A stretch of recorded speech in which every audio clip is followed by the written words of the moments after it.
Southern Africa में सूखा पड़ गया है। मुरझाई हुई घास से कुछ जानवरों को मामूली पोषण मिलता है, लेकिन कुछ के लिए यह फायदा उठाने का वक्त है।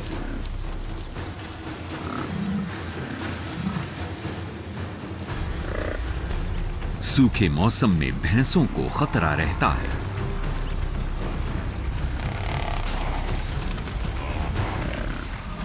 और शेरों का कुनबा पीछे छूट गई भैंसों की तलाश में इनके झुंडों के साथ बना रहता है।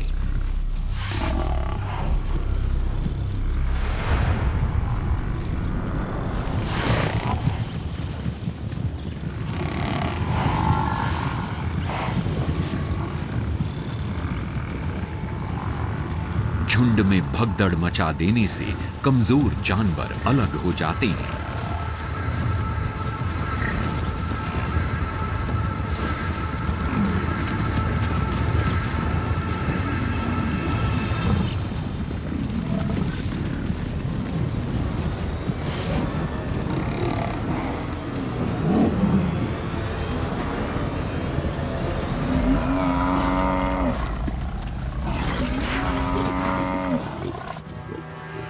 लेकिन शेरों को भी याद रखना चाहिए कि भैंसों को काली मौत क्यों कहते हैं।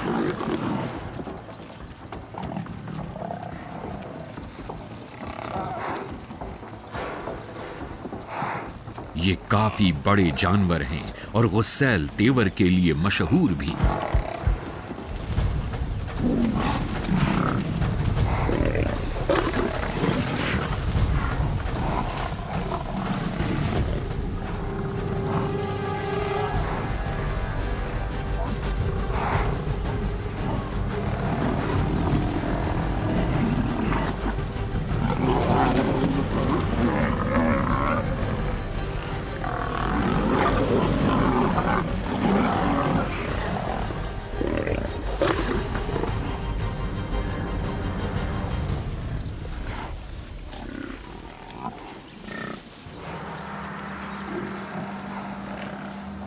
इन्हें शेरों का पता चल गया है, इसलिए अब वो छिपकर हमला नहीं कर सकते। भैंसों का झुंड जवाबी हमले की तैयारी में है। ये एक टीम की तरह काम करते हुए पैने सींगों की अटूट दीवार बना लेते हैं। बड़े नर और प्रमुख मादाएं सामने के मोर्चे पर हैं। ये सबसे ताकतवर शिकारियों को भी भगाने के लिए काफी हैं।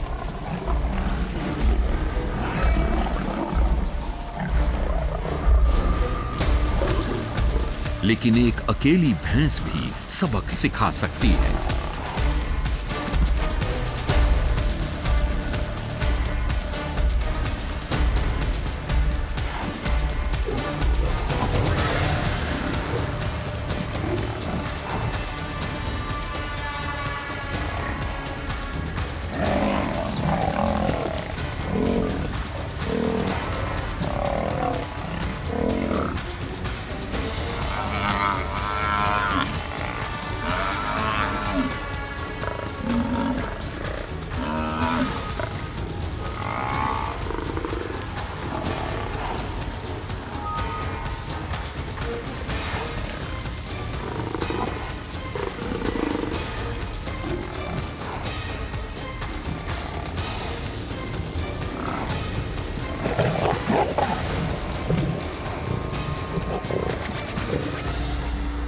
शिकारी और शिकार दोनों ही गहरे जख्मों से बेदम होकर गिरने की कगार पर हैं। किसी एक के लड़ना छोड़ने पर ही यह मुकाबला खत्म होगा। शिकार करने की कोशिश में शेरों को लगभग 30% ही कामयाबी मिलती है, लेकिन कालाहारी के खुले मैदानों में एक इनसे भी ज्यादा जानलेवा कातिल है। चीता, हल्का फुल्का और बेहद तेज। ये भाइयों का बहुत खास समूह है। 4 चीतों का जबरदस्त गठबंधन।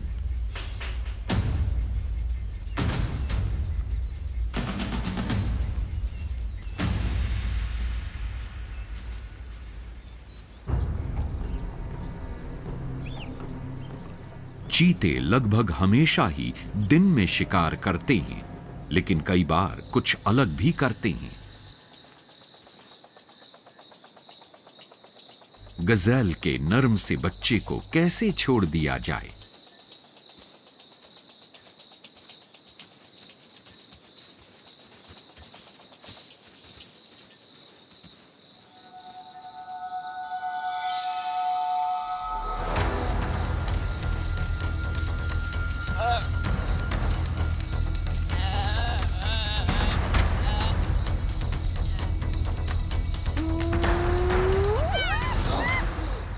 चाहे अंधेरा कितना ही क्यों ना हो, आसपास खतरा हमेशा बना ही रहता है।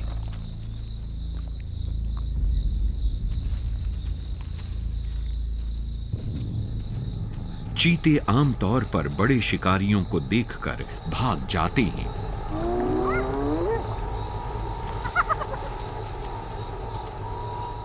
लेकिन आज रात ये भाई अड़े हुए हैं।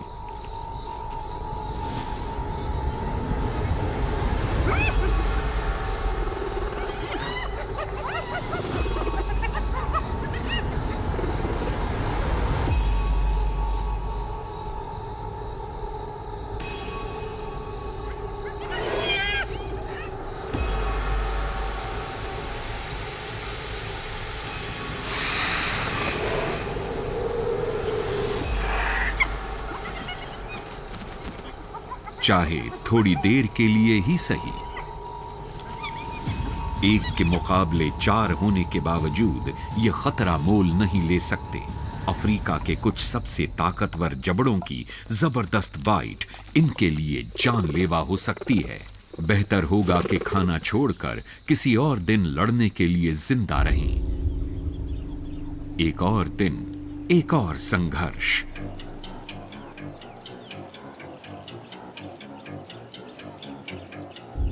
एक अकेला घुसपैठिया इनकी सीमा में आ गया है।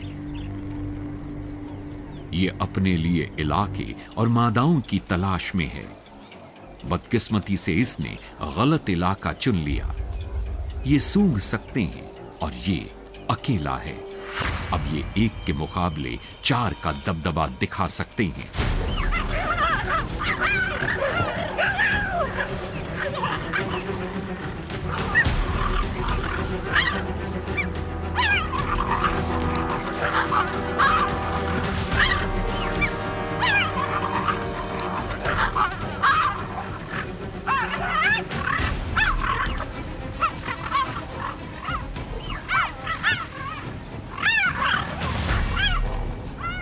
इन्होंने सख्त चेतावनी देकर इस अकेले चीते को जाने दिया।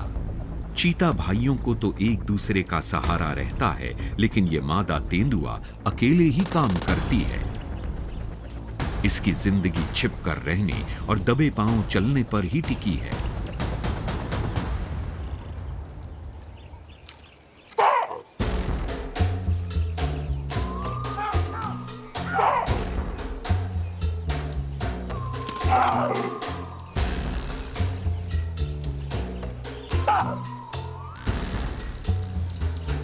ऊंची जगहों पर बैठे तेज निगाहों वाले बबून्स ने इसकी मौजूदगी उजागर कर दी।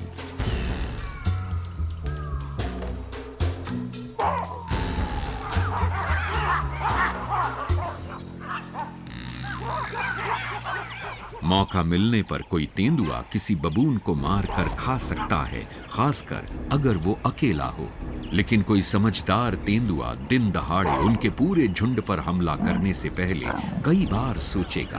अब ये मादा तेंदुआ खतरे में है, क्योंकि बबून्स पास आ रहे हैं। ये अपनी अगली चाल सावधानी से चुनेगी।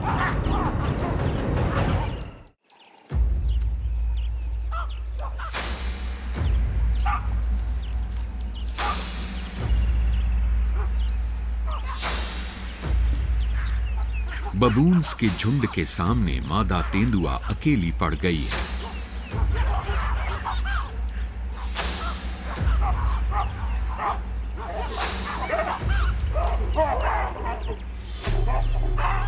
झुंड के ताकतवर लीडर्स हमले की ताक में लगते हैं।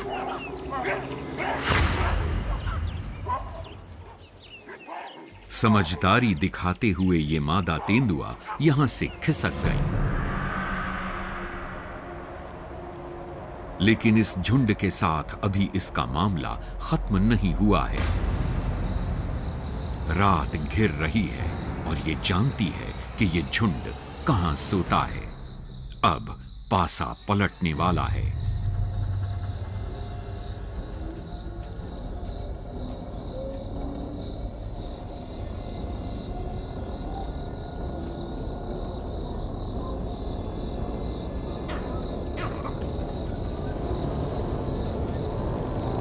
अंधेरे में बेहतर देखने की क्षमता से अब तेंदुए का पलड़ा भारी है।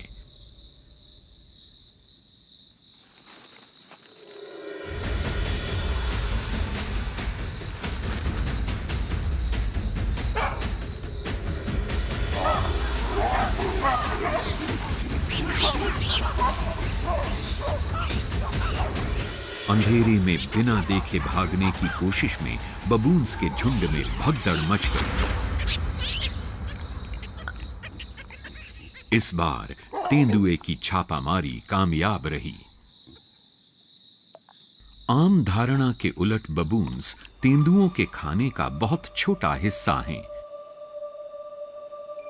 कोई बहुत भूखे होने या बचपन की अनोखी सीखों से ही शिकार के लिए जान जोखिम में डालेगा।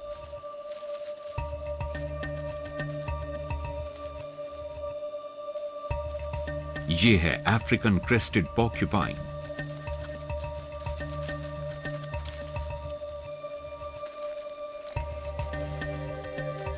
इसके शरीर पर बाल की जगह हजारों पैने कांटे होते हैं।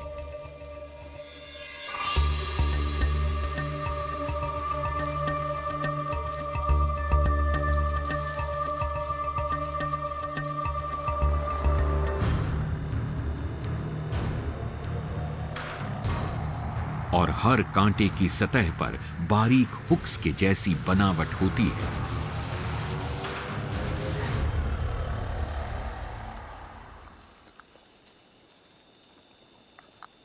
जिन तेंदुओं ने पहले कभी कोई पॉर्क्यूपाइन नहीं देखा हो, वो इन्हें आसान शिकार समझ सकते हैं।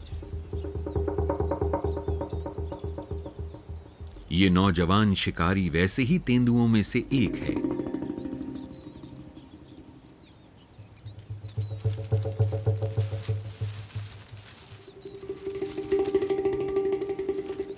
पीछा करने की इसकी तकनीक बेहतरीन है।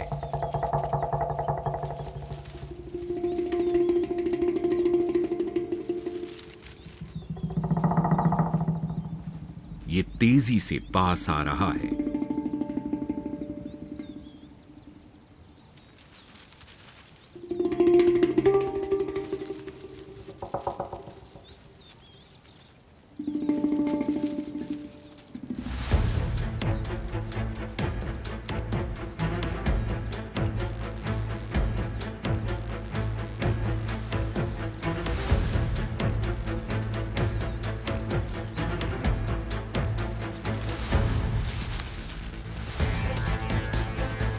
पॉर्क्यूपाइन का जायका सही लग सकता है, बशर्ते वो इसे मार सके। गंध से तो ये खाने जैसे लगते हैं, लेकिन इनके कांटों के पार पहुंचना एक चुनौती है।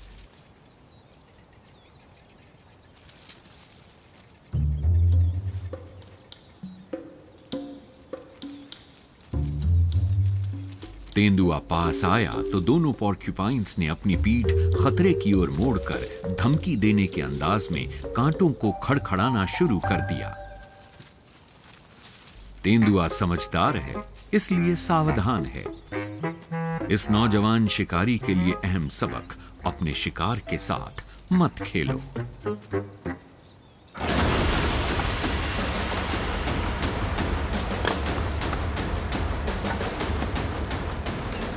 स्तनधारी जीवों में दुश्मनी आमतौर पर एक बहुत खास वक्त पर शुरू होती है, प्रजनन के मौसम में।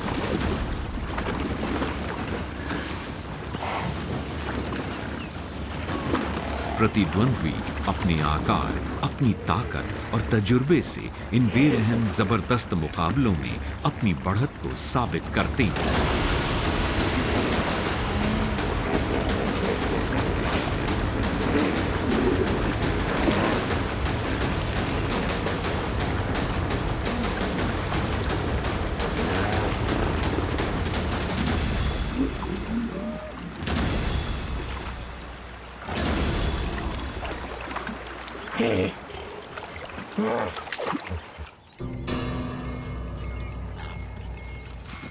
शांत इम्पाला भी प्रजनन के मौसम में लड़ाकू बन जाते हैं।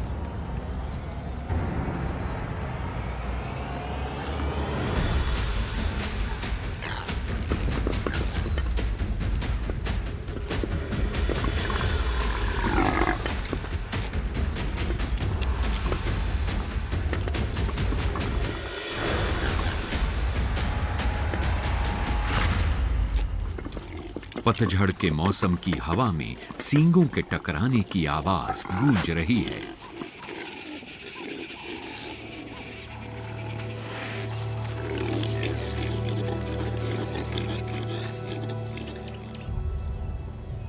सेंट्रल अफ्रीका के घास के मैदानों में युगांडन कॉब अपनी ताकत का खेल शुरू कर रहे हैं। दूसरे हिरणों के उलट इनके प्रजनन करने के स्थायी ठिकाने होते हैं, जिन्हें लेक्स कहते हैं। इनमें से कुछ तो 50 साल तक पुराने हैं और कई पीढ़ियों से इस्तेमाल हो रहे हैं। चुनौती देने वाला एक नर इस प्रमुख इलाके पर कब्जा करने के लिए आया है।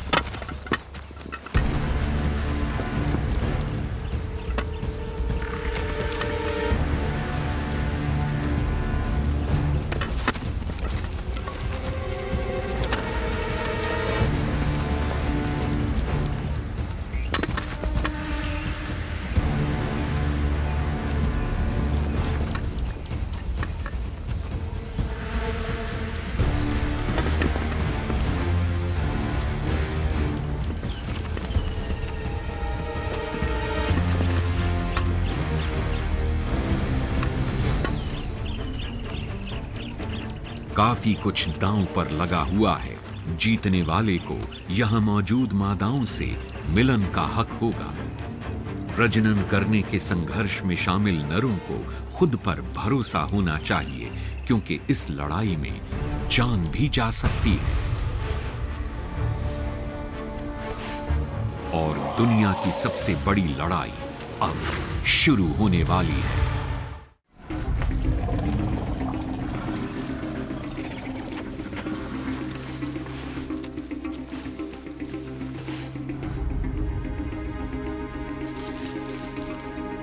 अफ्रीकी हाथी दुनिया में जमीन पर मौजूद सबसे बड़े स्तनधारी जीव।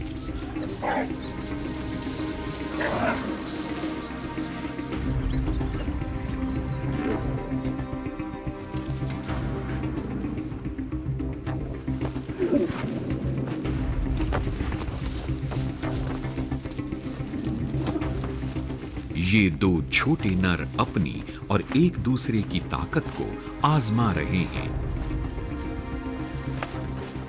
ये एक दूसरे को जख्मी करने की कोशिश नहीं कर रहे, ये बस थोड़ी सी धक्का मुक्की है।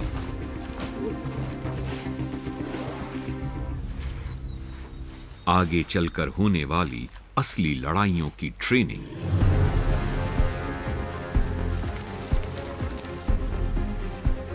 अब बारी है बड़े नरों की।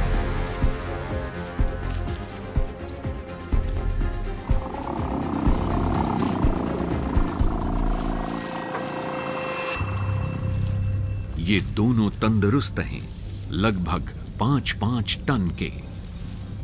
दोनों को अपनी ताकत साबित करनी है।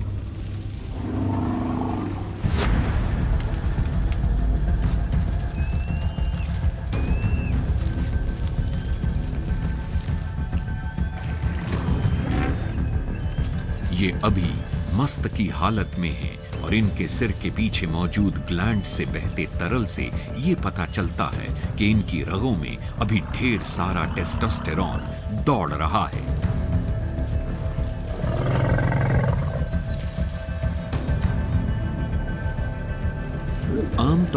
डराने धमकाने से तय हो जाता है कि किसका क्या रुतबा है और गंभीर लड़ाइयों से बचा जा सकता है। लेकिन अगर लड़ाई छिड़ जाए तो फिर ये कोई कसर नहीं छोड़ते।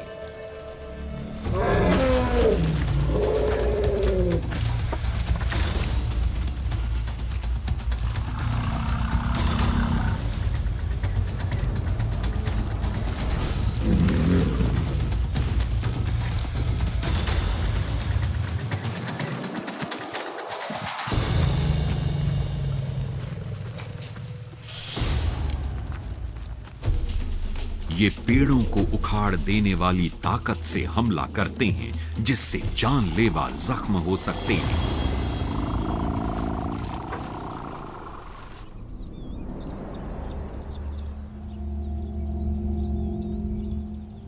कालाहारी के झाड़ियों वाले इलाके में एक नन्हा सा योद्धा हरकत में आ रहा है। ये है मीयरकैट।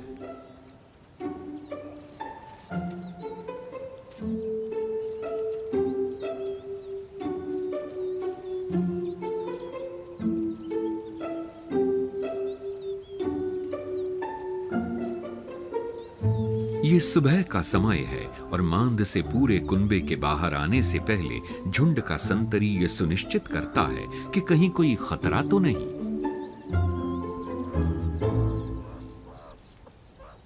दिन का पहला काम रात की ठंडक से उबरने के लिए धूप सेकना। फिर ये एक एक करके लजीज कीड़े मकोड़ों की तलाश में निकल पड़े जो रेत में छिपे रहते हैं। मीयरकैट्स दुनिया में आपस में सबसे ज्यादा सहयोग करने वाले छोटे जीवों में से एक हैं।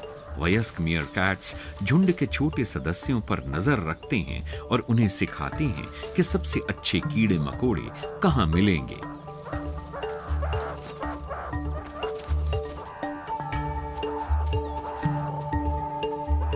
धोखे में मत रहिए। वीजल के ये कार्टून जैसे प्यारे रिश्तेदार बहुत जबरदस्त दुश्मन साबित हो सकते हैं।